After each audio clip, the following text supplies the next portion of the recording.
Presentation के बारे में बात करेंगे। प्रेजेंटेशंस क्या है? प्रेजेंटेशंस का मतलब है बच्चे का जो सर है, ये बच्चा जब डिसेंट हो रहा है, ऊपर से बच्चे की सेकंड स्टेज लेबर चल रही है, बच्चा जब डिसेंट हो रहा है, बच्चे का सर जो है लोअर यूट्राइन सेगमेंट के साथ आके कितना ऑक्यूपाई हुआ, उसको अपन बोलेंगे प्रेजेंटेशंस। तो presentation part of the foetus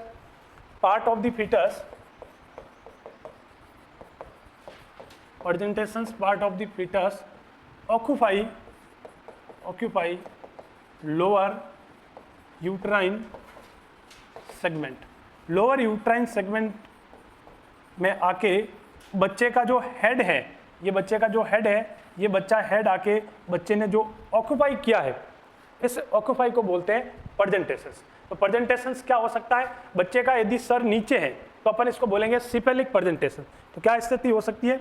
3 तरह की जो है स्थिति अपने पास हो सकती है। पहली स्थिति ये हो सकती है, ये रहा यूट्रस, ये रहा बच्चा, तो ये बच्चे का जो सर है ये लोअर यूट्राइन सेगमेंट के साथ, लोअर यूट्राइन सेगमेंट के साथ आके ऑक्यूपाई हो गया, तो इसको अपन ने बोला सिफेलिक प्रेजेंटेशन। ये क्या रहेगा? Cephalic presentations. तो सिफेलिक प्रेजेंटेशंस का मतलब है बच्चे का सर जो है लोअर यूट्राइन सेगमेंट को आके ऑक्यूपाई कर दिया, उसको बोलेंगे सिफेलिक प्रेजेंटेशन। ये सिफेलिक प्रेजेंटेशंस पहली बात तो नॉर्मल है। ये कैसा है? ये बिल्कुल नॉर्मल है और मोस्ट कॉमन है। नॉर्मल है, ऐसा ही होना चाहिए, बहुत अच्छी बात है, ये अच्छी संकेत है, नॉर्मल का संकेत है। और ज़्यादातर जो महिला में बच्चा जो आके लोअर यूट्राइन सेगमेंट को ऑक्यूपाई करता है वो सिफेलिक प्रेजेंटेशंस होता है। तो सिफेलिक प्रेजेंटेशन जो है वो नॉर्मल है और मोस्ट कॉमन है। दूसरी स्थिति क्या हो सकती है? दूसरी स्थिति ये हो सकती है, ये रहा यूट्रस, ये रहा बच्चे का सर और ये रहा बच्चे के हाथ पांव, है ना, ये बच्चे, ये रहा बच्चा। अब बच्चे का हेड है, सर है, ये बच्चे का सर जो है ऊपर है और नीचे जो बच्चे का क्या है? नीचे बच्चे का फुट है। ये क्या है? फुट। तो पांव यदि बच्चे के पहले आ रहे, याद रखना, पांव यदि बच्चे के पहले आ रहे हैं तो उसको बोलते हैं फुटलिंग प्रेजेंटेशंस। इसको अपन क्या बोलेंगे? Footling presentation. कई बार ये जो पांव है, ये जो पांव है, ये पांव जो बच्चे के हैं, ये बच्चे के फ्लेक्स रहते हैं। ये बच्चे के क्या रहेंगे? फ्लेक्स, ऊपर की तरफ रहेगा। और यहाँ पे जो ऑक्यूपाई आके होता है बच्चे के बटेक्स होते हैं, तो उसको बोलेंगे बटेक्स प्रेजेंटेशन। क्या बोलेंगे? बटेक्स प्रेजेंटेशन। तो बटेक्स जो है प्रेजेंटेशन हो सकता है और सिफेलिक प्रेजेंटेशन हो सकता है। अगेन आपको देसी भाषा में प्रेजेंटेशन करके बता रहा हूँ। ये बच्चा है, ये बच्चे का सर पहले आ रहा है और सर ने यहाँ आके अतिक्रमण कर लिया है, ऑक्यूपाई कर लिया है, सर बच्चे का नीचा है, लोअर यूट्राइन सेगमेंट को पूरा कवर कर लिया है, तो इसको अपन ने बोला सिफेलिक प्रेजेंटेशन। सिफेलिक प्रेजेंटेशन अपन कैसे मालूम करेंगे? अपन पर वेजाइनल एग्जामिनेशंस करेंगे तो ये बच्चे के अपन का हेड फील हो रहा है, तो इससे पता चलेगा बच्चे की जो डिलीवरी है बिल्कुल नॉर्मल होने वाली है, बच्चा बिल्कुल जो है सिफेलिक है, तो इसको बोलेंगे सिफेलिक प्रेजेंटेशन। और मान ले बच्चा का जो पाँव है ये मुड़े हुए, वैसे बच्चा वेल फ्लेक्स होता है, सही मुड़ा हुआ रहता है, सारी बॉडी जो है वेल फ्लेक्स। अब ये बच्चे के पहले के आगे बटेक्स आगे, तो इस बटेक्स को अपन बोलेंगे बटेक्स प्रेजेंटेशन। और मान लो बच्चे के पाँव सीधे हैं, पहले पाँव आ गया, इनकी डिलीवर जो पहले पाँव होगा तो उसको बोला इनकी फुटलिंग प्रेजेंटेशन। तो फुटलिंग प्रेजेंटेशंस है या अपन इसको बटेक्स प्रेजेंटेशंस बोल सकते हैं। इसका मतलब अपन ने बच्चे की डिलीवरी ब्रीच हो गया, इसको अपन क्या बोल सकते हैं? Breech presentation. इसको और मेडिकल भाषा में अपन क्या कह सकते हैं? इसको अपन ब्रीच प्रेजेंटेशन जो है वो बोल सकते हैं। या ये प्रेजेंटेशन क्या सही है? सही थोड़ी है भाई, गलत है ना, ऐसे बच्चे थोड़ी आते हैं, है ना। मारवाड़ी में अपन गाली निकालते हैं, क्या निकालते हैं कि उल्टा आदमी उल्टा पैदा हुआ, है ना। उल्टा पैदा क्या है? उल्टा पैदा का मतलब पहले सर पैदा बाहर नहीं आया, पहले हाथ पांव जो है उस बच्चे के बाहर आए। तो इस ब्रीच को अपन दूसरी भाषा में कह सकते हैं माल प्रेजेंटेशंस। क्या कह सकते हैं? Malpresentations. तो माल प्रेजेंटेशंस है, breech is a malpresentations, footling और buttocks is a mall presentations, जो कि अच्छी बात नहीं है। दूसरी बात कर सकते हैं, और अपने पास स्थिति क्या हो सकती है? और अपने पास स्थिति ये भी हो सकती है। ये क्या हो सकती है? जो बच्चा है बिल्कुल जो है वो गड़बड़ है। ये लोअर यूट्राइन सेगमेंट, ये बच्चे का सर ये, बच्चे के पाँव ये, और बच्चा जो है, मैं थोड़ा इसको डिलीट करके अच्छे से सटीक बताऊं तो ये लोअर यूट्राइन सेगमेंट को ऑक्यूपाई कर दिया, तो इतना ही लाइन खींचो।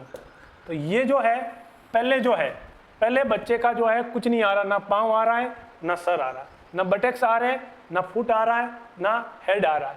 बच्चे का क्या आ रहा है, बच्चा बिल्कुल आड़ा है, जिसको अपन बोलते हैं ना ट्रांसवर्स लाइन। ये क्या हो गया, ट्रांसवर्स प्रेजेंटेशन। ट्रांसफर प्रेजेंटेशन जो है, इसमें बच्चे को डिलीवर करोगे तो क्या करोगे, कैसे डिलीवर होगा। अब ऊपर से क्या चल रहा है, ऊपर से भाई साहब कॉन्ट्रैक्शन चल रहे हैं जोर देर वाले, है ना, बाहर निकालना, ऊपर से यूं प्रेशर लग रहा है ना, बच्चा बाहर आ जाए। मदर भी पुश डाउन कर रही है, डॉक्टर नर्स सब कोशिश कर रहे हैं, तो बाहर क्या आएगा, कुछ नहीं आएगा भाई। तो कुछ बाहर नहीं आएगा, मदर को पेन हो रहा है, कॉन्ट्रैक्शंस कंटिन्यू चल रहे हैं, इसलिए नहीं आएगा कि भाई इतना सेंटीमीटर थोड़ी है, इतना सेंटीमीटर जो है ओपनिंग थोड़ी है। अपन ज़्यादा से ज़्यादा कितना है, 10-12 सेंटीमीटर, थोड़ा बहुत भी गड़बड़ हो जाए एपिसियोटोमी कर ले, पर इससे ज़्यादा थोड़ी होगा। इतना बड़ा जो है बच्चा सीधा थोड़ी बच्चा आएगा। तो ये जो बच्चा है ऐसे नहीं आएगा। फिर डॉक्टर क्या करेगा, डॉक्टर कोशिश करेगा पर पीवी करेगा, पर वेजाइनल एग्जामिनेशन करेगा, है ना, बच्चा कहाँ है क्या है, ठीक है। नहीं तो फिर बच्चे का क्या आ जाएगा, एक हाथ बाहर आ जाएगा। क्या बच्चे का बाहर क्या आ जाएगा, हाथ बाहर आ जाएगा। तो ट्रांसफर जो प्रेजेंटेशंस हैं, इसमें जो फर्स्ट पार्ट डिलीवर होगा वो बच्चे का हेड नहीं हो रहा है, हैंड हो रहा है। क्या हो रहा है, हैंड हो रहा है। तो हैंड जो है बच्चे का पहले आ रहा है, और इस तरीके से जो है वो कभी भी नेवर, यदि ट्रांसफर प्रेजेंटेशंस है, बच्चा आड़ा है, और ये बच्चा आड़ा है, ये कब मालूम चलेगा, ये मालूम चलेगा 37 वीक के बाद। यदि महिला फर्स्ट टाइम नल्ली पैरस है तो 37 वीक के बाद पता चलेगा कि बच्चे की पोजीशन क्या है। कई बार जाते हैं ना महिला, ये जाके थे डॉक्टर साहब पहले कह रहे, डॉक्टर साहब ने पहले ही बता दिया कि तेरा बच्चा जो है वो टेढ़ा है, तिरछा है, तेरे तो सिजेरियन सेक्शन होगा। रोते रोते घर आएगी, मेरा बच्चा तिरछा है, सिजेरियन होगा, अब क्या होगा, 7 दिन खाना नहीं खाए, है ना, चिंता में आ गए, और ज़्यादा नहीं हुआ तो भी बच्चा तिरछा हो जाए। तो बच्चा मूवमेंट करता रहता है, इस बात का नॉलेज होना चाहिए। बच्चा 37 वीक कंप्लीट हो जाएगा, तब तक बच्चा अंदर स्विमिंग करता है भाई। आज तिरछा है तो कल सीधा हो जाएगा। मोस्ट ऑफ केस में, 90% केस में बच्चा जो है अभी ट्रांसफर से फिर सीधा हो जाएगा। तो 37 वीक से पहले नो कमेंट। तुम कमेंट कर सकते हो वीडियो में, कोई इश्यू नहीं है, फुल कमेंट कर सकते हो, पर इधर नो कमेंट। इधर जो है वो आप कमेंट नहीं कर सकते हो, बिल्कुल कमेंट नहीं कर सकते हो। बच्चा जो है वो बिल्कुल क्या करेगा, बच्चा घूमेगा अंदर। तो इसलिए महिला को बिल्कुल इमोशनली ब्लैकमेल ना करें, है ना, इस तरीके की बात ना करें, उसको एनकरेज करें, उसको अच्छी बात बताएं। बच्चा मूवमेंट करेगा, और मूवमेंट नहीं भी होगा चिंता ना करें, नॉर्मल हो जाएगा। नॉर्मल नहीं हो जाएगा, सारी सुविधा गवर्नमेंट ने दी है, कोई चिंता करने की बात नहीं है। तो हैंड की जो इस तरीके की यदि डिलीवरी है 37 वीक, अब अपन तो बात किसकी कर रहे हैं, अपन तो लेबर रूम में बैठे ना, अपन तो सेकंड स्टेज में बैठे हैं। सेकंड स्टेज में ये बात नहीं होनी चाहिए। ऐसा सेकंड स्टेज में है तो ऑलवेज डेफिनेटिव और अच्छा एक्शन क्या रहेगा, अच्छा एक्शन ये रहेगा कि भाई सी सेक्शन करें, सिजेरियन सेक्शन करें। Caesarean section is the best, चाहे कुछ भी करें सिजेरियन सेक्शन ही करना, क्योंकि बच्चे की जान और माँ की जान बड़ी कीमत है। और अब बच्चा 9 महीना तक माँ के वूम में रहा है, तो अब बच्चे को कुछ भी नहीं होना चाहिए। अब मान लो खुदा ना खास्ता, ये वीडियो अपन ANM GNM सबके लिए, ANM लोग भी देखेंगे साथी। तो यदि बच्चा कहीं पे होम डिलीवरी हो रही है, या जहाँ स्किल्स नहीं है, जहाँ पे अच्छा उनको नॉलेज नहीं है, PSC CSC में या होम डिलीवरी हो रही है, तो ऐसी महिला वहाँ पे जब डिलीवरी कंडक्ट करवाएगी तो बच्चे की डिलीवरी नहीं होगी। जब डिलीवरी नहीं होगी तो जो है वो डिलीवरी करवाने वाला या करवाने वाली वो कोशिश करेगी कि बच्चे की डिलीवरी कर दे। तो जैसे ही बच्चे की डिलीवरी करेगा, बच्चे का तो हाथ बाहर आ जाएगा। हाथ बाहर आ जाना कोई रिस्क नहीं है, हाथ बाहर आ जाना रिस्क नहीं है। बड़ा रिस्क क्या है कि देखिएगा, बड़ा रिस्क जूम करके फिर बताता हूँ, 0 से इंपॉर्टेंट कंसेप्ट है, ये देखिएगा, नए पेपर से बता देता हूँ। ये देखिए, अब ये अपने पास क्या है, ये अपने पास में ये अपना यूट्रस है, ये अपना क्या है, गर्भ है, गर्भाशय। इस गर्भाशय में ये वाला क्या है, ये वाला प्लेसेंटा है, ये वाला क्या है, प्लेसेंटा। और इस प्लेसेंटा से क्या है, इस प्लेसेंटा से अम्बिलिकल कोर्ड जाती है, इस प्लेसेंटा से क्या जाएगी, अम्बिलिकल कोर्ड जाएगी। और ये अम्बिलिकल कोर्ड जो है वो बच्चे से कनेक्ट होगी। अब बच्चा बिल्कुल तिरछा है, ये बच्चा बिल्कुल जो है वो तिरछा है, ये बच्चे के अम्बिलिकल कोर्ड कनेक्ट है बच्चे से, अम्बिलिकल से। और ये बच्चे के हाथ है, ये बच्चे के हाथ की डिलीवरी हो गई है ना, ये बच्चे के हाथ की डिलीवरी हो गई। और ऊपर से क्या चल रहे हैं, ऊपर से जो है वो कॉन्ट्रैक्शन चल रहे हैं। अब ये जो लोअर एरिया में आके बच्चा अटक गया और हैंड की डिलीवरी हो गई। और हैंड की डिलीवरी हुई है तो या जब बच्चे का सर आता है, जब बच्चे का हेड आता है ना, तो हेड जो बच्चे का लोअर यूट्राइन सेगमेंट, ये जो लोअर यूट्राइन सेगमेंट है, इस लोअर यूट्राइन सेगमेंट को पूरा कवर करता है।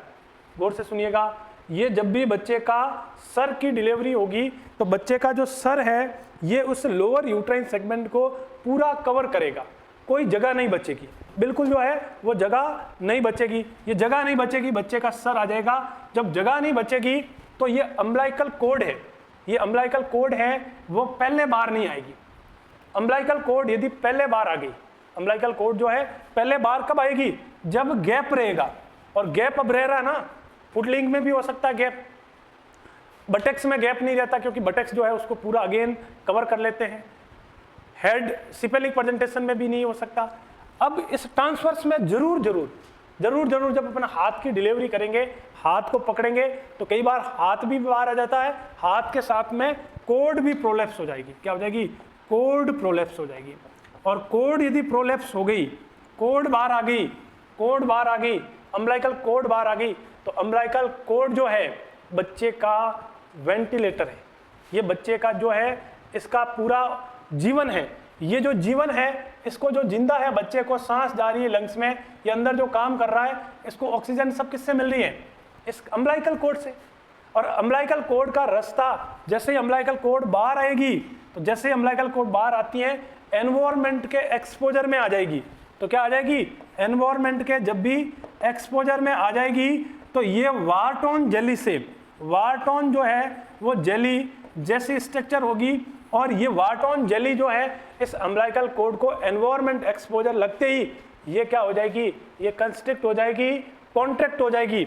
जब अम्बिलिकल कोर्ड कंस्ट्रिक्ट और कॉन्ट्रैक्ट हो गई तो बच्चे का जो जीवन दान चल रहा है, जो ऑक्सीजन चल रहा है, इस अम्बिलिकल कोर्ड के बंद होने से अब बच्चे में ऑक्सीजन का सप्लाई भी रुक जाएगा। और डेफिनेटली बच्चे को यदि अपन हॉस्पिटल में नहीं है और हमारे पास सिजेरियन सेक्शन करने का ऐसा ना हमारे पास कोई फैसिलिटीज है या ना कोई डॉक्टर्स की टीम है, तो बच्चे की जो है वो अम्बिलिकल कोर्ड के ऑक्सीजन बंद होने की वजह से बच्चा जो फीटल है, फीटल डिस्ट्रेस हो जाएगा, बच्चे की मृत्यु हो जाएगी, बच्चा मर जाएगा। तो इस तरह के प्रेजेंटेशंस को हैंड प्रोलैप्स भी बोलते हैं। क्या बोलते हैं, हैंड प्रोलैप्स। क्या बोलते हैं, हैंड प्रोलैप्स। कैसे बोलेंगे, एक तरीके से यूं भी बोल सकते हैं, transverse presentations, transverse presentations hand with umbilical cord presentations. Transfer presentation था, हैंड भी आ गया, हैंड के साथ में अम्बिलिकल कोर्ड जो है वो भी आ गई। तो ये प्रेजेंटेशन बहुत खतरनाक हो सकता है, कभी भी वेजाइनल डिलीवरी से प्रोसीजर जो है नहीं हो पाएगी और मेम्ब्रेन भी रप्चर हो जाएगी और वार्टोन जेली जैसी बनी हुई है और ये कॉन्ट्रैक्ट हो जाएगी। और कॉन्ट्रैक्ट होते ही फीटल जो है वो डिस्ट्रेस हो जाएगा। फीटल क्या हो जाएगा, फीटल डिस्ट्रेस हो जाएगा, मर जाएगा। सारी 9 महीने की मेहनत जो है वो गई, सिर्फ किसकी वजह से, जानकारी की अभाव की वजह से। यदि आपको सही जानकारी है और आपने पहचान लिया है तो ऐसे केस में फटाक से रेफर करना है। इस तरीके का आपको अटेम्प्ट नॉर्मल वेजाइनल डिलीवरी नहीं करना है, सिजेरियन सेक्शन जो है वो करना है। कई बार दोनों पार्ट एक साथ आ जाते हैं, उसको lower uterine segment head with hand, तो इसको कई बार कंपाउंड प्रेजेंटेशन भी बोलते हैं। कई जगह ये भी इस टर्म का भी उपयोग लिया गया है, कंपाउंड प्रेजेंटेशन। इनको क्या बोल सकते हैं, कंपाउंड प्रेजेंटेशंस। क्या बोलते हैं इनको, कंपाउंड प्रेजेंटेशंस। इनकी हैंड के साथ में अम्बिलिकल कोर्ड जो है बाहर आ गई, इनकी 2 पार्ट एक साथ बाहर आ गए, इसको बोलेंगे कंपाउंड प्रेजेंटेशंस। ये ऐसा इसलिए हुआ क्योंकि ट्रांसवर्स जो है बच्चे का प्रेजेंटेशंस है, तो ये जानकारी भी आपको होनी चाहिए। फिर अगला बात करते हैं एटीट्यूड ऑफ द फीटस। क्या बात करेंगे? एटीट्यूड जो है फीटस का देखेंगे। एटीट्यूड ये फिर क्या है साहब? एटीट्यूड बच्चे में भी होता है, तो मत समझना। एटीट्यूड जो है वो वाला एटीट्यूड नहीं है ना। एटीट्यूड भी 3 तरह का होता है। एक एटीट्यूड अपने कौन सा होता है? एक एटीट्यूड होता है अपने साइकोलॉजी वाला, अच्छे वाला। एक एटीट्यूड होता है तुम्हारा वाला, है ना, कि उसको एटीट्यूड है। इधर एटीट्यूड अपने वाला है, ये अपने ऑब्स एंड गायनिक वाला एटीट्यूड है। एटीट्यूड का मतलब होता है, एटीट्यूड ऑफ फीटस का मतलब है relationship of different part of the fetus each other. क्या है एटीट्यूड? फीटस के जो पार्ट हैं आपस में, ईच अदर उनके बिटवीन कैसा रिलेशनशिप है, इसको अपन बोलेंगे एटीट्यूड। बोला सर समझ में नहीं आया, क्या कहना चाह रहे हो? कहना ये चाह रहा हूँ, ये जो बाबू है, इस बाबू के साथ बाबू का सर जो है नीचे है, हाथ एकदम ऐसे, पाँव इसका वेल फ्लेक्स है। तो ये इसकी बॉडी के साथ इसके जो रिश्ता है, इसके सर का, इसके हाथों का, इसके पाँवों का, इस रिश्ते को, इस रिलेशनशिप को बोलेंगे एटीट्यूड। इस रिलेशनशिप को क्या बोलेंगे? Attitude of the fetus. Most common जो एटीट्यूड होता है ऑल बॉडी फ्लेक्स होता है। मोस्ट कॉमनली जो एटीट्यूड होता है ऑल बॉडी फ्लेक्शंस। सारी चीजें इसमें क्या होगी? फ्लेक्स्ड होगी। जैसा कि आपको ये दिखाया है, तो सारी चीजें क्या है? हेड भी फ्लेक्स्ड है, हैंड भी फ्लेक्स्ड है और नी भी फ्लेक्स्ड। सारी चीजें क्या है? फ्लेक्स रहेगी। फ्लेक्शन ऑल पार्ट रहेगा, हेड, हैंड, लेग, सारी चीजों का रहेगा। तो ये भी लिख दूं मैं, हेड, हैंड, लेग। इन चीजों का क्या रहेगा? इन चीजों के साथ जो रिश्ता है इसको अपन बोलेंगे एटीट्यूड। और अगली बात करते हैं प्रेजेंटिंग पार्ट। अगली बात किसकी करते हैं? Presenting part. प्रेजेंटिंग पार्ट क्या है? प्रेजेंटिंग पार्ट, प्रेजेंटेशन तो देखा ही अभी। अब बात किसकी कर रहे हैं? अब बात करते हैं प्रेजेंटिंग पार्ट की बात। किसकी बात कर रहे हैं? Presenting part. प्रेजेंटिंग पार्ट क्या है? Presenting part depend on attitude of the fetus. किसकी बात कर रहा है? प्रेजेंटिंग पार्ट जो है ये डिपेंड करता है, depend on fetus attitude. Fetus का जो एटीट्यूड है इस पर निर्भर करेगा। फीटस का क्या एटीट्यूड है? जैसे मान लीजिएगा, पहला बात करते हैं वर्टेक्स प्रेजेंटिंग पार्ट। पहला किसकी बात कर रहे हैं? Vertex presenting part. क्या होता है वर्टेक्स प्रेजेंटिंग पार्ट? तो वर्टेक्स प्रेजेंटिंग पार्ट जो है head anterior to the posterior fontanelle between is called as vertex. Vertex अपन किसको बोलेंगे? वर्टेक्स अपन बोलेंगे इस बच्चे का जो हेड है, इस बच्चे का जो हेड है, ये बच्चे का हेड जो एंटीरियर टू पोस्टीरियर फ्रंटला, ये किसका बात कर रहा है? Anterior to posterior fontanelle. Anterior to posterior fontanelle between is called vertex. क्या बिल्कुल समझ में नहीं आया सर, क्या कहना चाह रहे हो? ये बच्चे का सर है, ये बच्चे का सर है। इस बच्चे का एंटीरियर टू पोस्टीरियर, ये अगले वाला पार्ट है एंटीरियर, ये पीछे वाला पार्ट क्या है? पोस्टीरियर। एंटीरियर और पोस्टीरियर फ्रंटेनल, इस पार्ट को अपन क्या बोलेंगे? Vertex presenting part. और वर्टेक्स प्रेजेंटिंग जो पार्ट है ये मोस्ट कॉमन पार्ट रहता है। ये क्या रहेगा? मोस्ट कॉमन प्रेजेंटिंग पार्ट रहेगा, जिसको अपन किस में काउंट करते हैं? बिल्कुल नॉर्मल में काउंट करते हैं। ऐसा ही होना चाहिए। पहले जो है बच्चे का सिपेलिक सर आ रहा है, और सर में पहले क्या आ रहा है? एंटीरियर पोस्टीरियर फ्रंटेनल जो है ये आ रहा है। इसको अपन क्या बोलेंगे? इसको प्रेजेंटिंग पार्ट बोलेंगे वर्टेक्स। वर्टेक्स जो है ये रहेगा। वर्टेक्स जो है पार्ट है ना, ये विच लाई डायरेक्टली ओवर द इंटरनल ओस। ये जो आके किस पे टिका है? ये आके जो इंटरनल ओस है किस पे टिका है? ये डायरेक्ट आके किस पे टिकेगा? इंटरनल ओस। इंटरनल ओस डायरेक्ट इंटरनल ओस पे जो आके टच किया है, उसको ऑक्यूपाई किया है, उस पार्ट को अपन ने क्या बोला? उस पार्ट को अपन ने बोला है वर्टेक्स पार्ट। और ये फर्स्ट पार्ट फेल इन पीवी। यदि ये चीज नॉर्मल में है और पीवी करेंगे, पर वेजाइनल एग्जामिनेशन करेंगे, हाथ डाल के देखेंगे, तो ये जो है अपन को फर्स्ट पार्ट फील होगा। फर्स्ट पार्ट जो फील होता है उसको प्रेजेंटिंग पार्ट कहते हैं। जरूरी नहीं है जरूरी नहीं है बच्चे का ये पहला ये फील हो सकता है पहले थोड़ी भी आ जाए, पहले गर्दन भी आ जाए, है ना। तो ये जो पीवी करते हैं अपन पर वेजाइनल एग्जामिनेशंस करते हैं, और पहली जो चीज हमें फील होती है उसको अपन बोलते हैं प्रेजेंटिंग पार्ट, जो इंटरनल ओस पे जो है आके ऑक्यूपाई होता है। तो presenting part defend whether head of the baby, एक तो होता है फ्लेक्स्ड, कैसा होना चाहिए, फ्लेक्स्ड। फ्लेक्स में भी एक फुल्ली फ्लेक्स्ड, फुल्ली, और एक पार्शियली। फुल्ली का मतलब एकदम फुल जो है वो रहेगा, पार्शियल जो रहेगा ये भी हो सकता है। क्या बच्चे का क्या हो सकता है, एक्सटेंशन हो सकता है, ये एक्सटेंशन हो सकता है, बच्चा एक्सटेंड हो सकता है, और ये फुल एक्सटेंशन भी हो सकता है। फुल का मतलब पूरा पीछे चला गया। तो ये जो है वो इस तरीके का जो है वो अपन को फील होगा। दूसरी बात करते हैं ब्रो, दूसरी टर्मिनोलॉजी किसकी बात करते हैं, ब्रो। ब्रो क्या है, वो वाला ब्रो नहीं है, ब्रो आ रहा है, ये ब्रो है ना। कैसा है ब्रो, ऐसे अपन देख सकते हैं ना ब्रो। तो ब्रो जो है anterior fontanelle to the root of the nose, supra orbital area is called brow. Supra जो ऑर्बिटल है, फ्रंटल एमिनेंस, ये जो फ्रंटल एमिनेंस है ये वाला पार्ट पहले आ रहा है। तो समझते नहीं है, तो वापस समझो। ये खोपड़ी आ रही है, बीच की टिपली आ रही है, तो पहले इसको क्या बोला, इसको बोला वर्टेक्स, और यही आना चाहिए। अब ये आ रहा पहले, तो इसको अपन ने क्या बोला, ब्रो बोला। इसको अपन ने क्या बोला, ब्रो बोला। और ये नहीं आ रहा है तो क्या आ रहा है, क्या मुंह आ रहा, फेस आ रहा, तो इसको बोला मेंटम या चिन। और ये नहीं आ रहा तो क्या आएगा, ये वाला आएगा, तो इसको बोलेंगे बटेक्स। तो ये क्या हो गया, बटेक्स। बटेक्स में अपन को क्या पीवी करेंगे तो क्या फील होगा, सेक्रम। भाई इधर को अपन फील करेंगे तो हमें सेक्रम फील होगा, इधर से फील करेंगे तो क्या फील होगा, फ्रंटल, और इसको फील करेंगे तो क्या फील होगा, मेंटम फील होगा। तो वर्टेक्स में हमें ऑक्सीपिट फील होती है। वर्टेक्स में हमें क्या फील होता है, एक बार इसको देख लीजिएगा किसमें क्या फील होता है, ये हर साल क्वेश्चंस पूछा हुआ है। यदि वर्टेक्स है या ब्रो है तो वर्टेक्स के अंदर क्या फील हो रहा था, ऑक्सीपुट। क्या फील हो रहा था, ऑक्सीपुट। और ब्रो के अंदर क्या फील हो रहा था, फ्रंटल। क्या हो रहा है, फ्रंटल।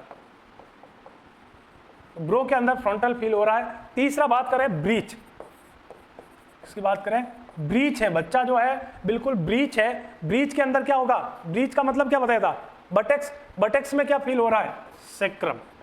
क्या फील हो रहा है, बटेक्स में क्या फील हो रहा है, सेक्रम फील हो रहा है। और बच्चे का फेस पहले आ रहा है ना, चेहरा पहले आ रहा है, फेस पहले आ रहा है, तो क्या फील होगा, चिन, जिसको बोलते हैं मेंटम। चिन जो आ रहा है जिसको अपन मेंटम बोलेंगे। तो ये डिनोमिनेटर्स जो है ये जो है बोनी पार्ट जो है ये अपन को जो है वो देखना है। तो ये बोनी पार्ट जो है वो अपन इसके अंदर देखते हैं। तो ये जानकारी जो है वो आपको मालूम होनी चाहिए। ये यदि मालूम नहीं है तो आप सेकंड स्टेज लेबर को मैनेज नहीं कर पाओगे। तो आई होप सो आपको अच्छा लगा होगा, समझ में आया होगा। यदि आपको समझ में आया है और नॉलेज में इंक्रीमेंट हुआ है तो धड़ाम से लाइक शेयर सब्सक्राइब और चैनल को आगे से आगे प्रमोट कीजिएगा, ताकि आपको जो फ्री में अच्छा सा नॉलेज जो है वो मिल सके।